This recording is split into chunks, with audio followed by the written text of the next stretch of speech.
really think of an intro for this film, so cue Homer Simpson. Spider Pig does whatever a Spider Pig does. Hey everyone, welcome to Mr. Teach Film Preach, and if you're a film lover like I am, and you learn from films as much as I do, then you are in the right place. And if you're in the right place, click that like button down below and subscribe to my channel for more content. Also, while you're down there, let me know in the comments, what did you think of Spider-Man Across the Spider-Verse, the follow-up to the 2018 hit animated Academy Award-winning film, Into the Spider-Verse. I would love to hear your thoughts and comments down below. Today we're talking about the 2023 much anticipated animated action film, Spider-Man Across the Spider-Verse. Miles Morales gets himself tangled up in a multiverse web yet again when Gwen shows up and introduces him to a team of spider people charged with protecting the multiverse. When the heroes clash on how to handle a new threat, Miles must reevaluate what it means to be Spider-Man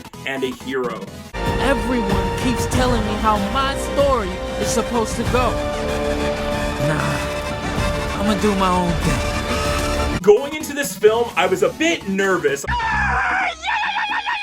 Into the Spider-Verse is probably in my top 5 favorite animated films ever. That's up there with The Lion King, The Incredibles. So going into this film, I was kind of managing expectations and expecting it to be not as good, and it wouldn't be, you know, in the same ballpark as the original. And boy, was I wrong. Wrong about everything. This film is fantastic. This film is so well done. What an amazing follow-up to the original. And I gotta say, I was so impressed. I'm impressed. The best thing about this film that is better than the original is how amazing the animation is.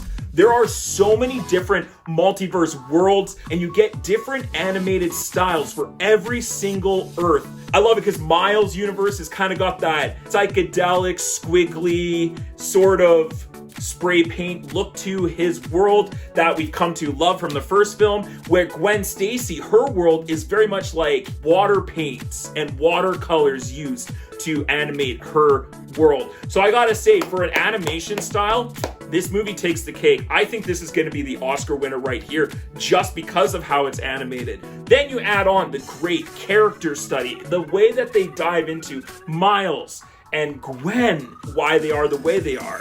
Having your parents who are always there and trying to break free and become your own man. And I just love that dynamic and that struggle between Miles and his mom and his father. And it's a totally different problem and different tone compared to the first film, where he's learning to become Spider-Man and accept who he is. This one is fighting for who he is. And I love that they expanded upon the first film and they used the first film as a launch pad into this crazy multiverse film. Shameik Moore as Miles Morales is so awesome, and him and Haley Steinfeld as Gwen Stacy are awesome. I love their chemistry together. Their on-screen relationship and friendship is so great, and I thought even expanded on more so in this film. And I love that they let us spend time with these characters in an animated film instead of just being like action, action, action, action, and that's the end of the movie. It slows down at moments and lets us digest how the characters are feeling and what they're going through. And with this beautiful stylistic animation,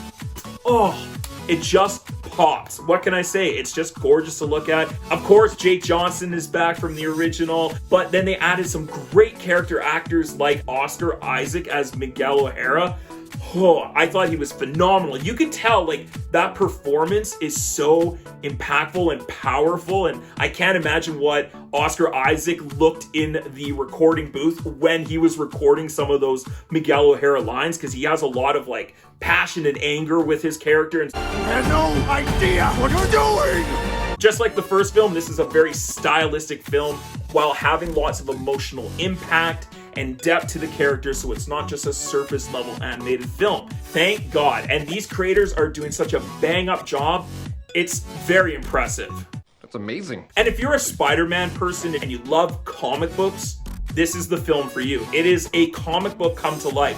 Very much like how the first one felt like that, this one even goes deeper into that with the different types of comic books and the different types of animation styles. Just mwah. There are so many Easter eggs and callbacks to other Spider-Man and Spider-People, and from different realms, from real life to animated to TV shows to just all of it. Love that they incorporate into a story that's cohesive, that flows, still crazy and wacky, but tells a personal story at the same time. It's a story about parenting, maturing, friendship, and loneliness, being a hero, but the sacrifices it takes to be a hero, paving your own path and not listening to other people. And while also this film still manages to be a character-driven story with breathtaking animation, amazing action, and it furthers the lore of the Spider-Verse franchise in an almost near perfect sequel. That's high praise coming from someone who loves the first film,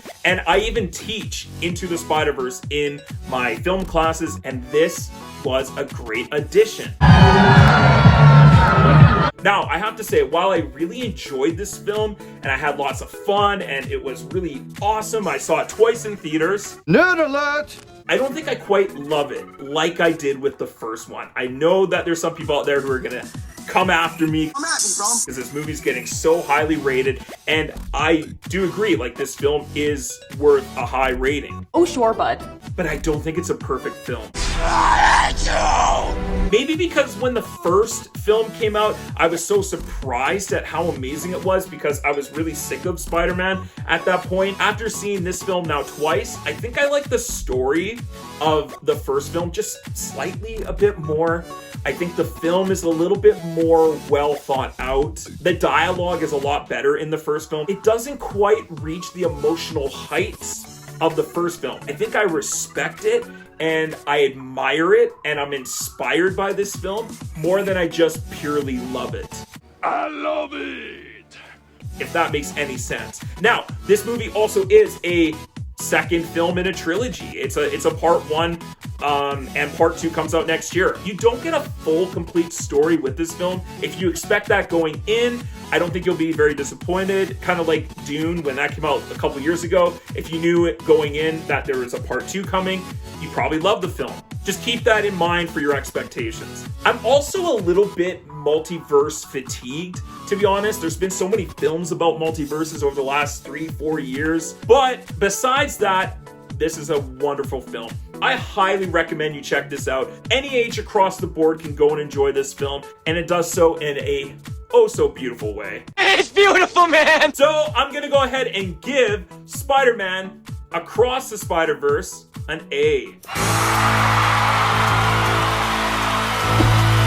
What did you all think of this movie? I would love to hear your thoughts and comments down below. And while you're down there, don't forget to click that like button and subscribe to my channel for more content. Thank you so much for checking out Mr. Teach Film Preach. Come back and check out some other videos like Fast 10, Are You There, God? It's Me, Margaret, and the Super Mario Bros. Movie. Have a great day, stay focused, stay awesome, and as always, let's get taught.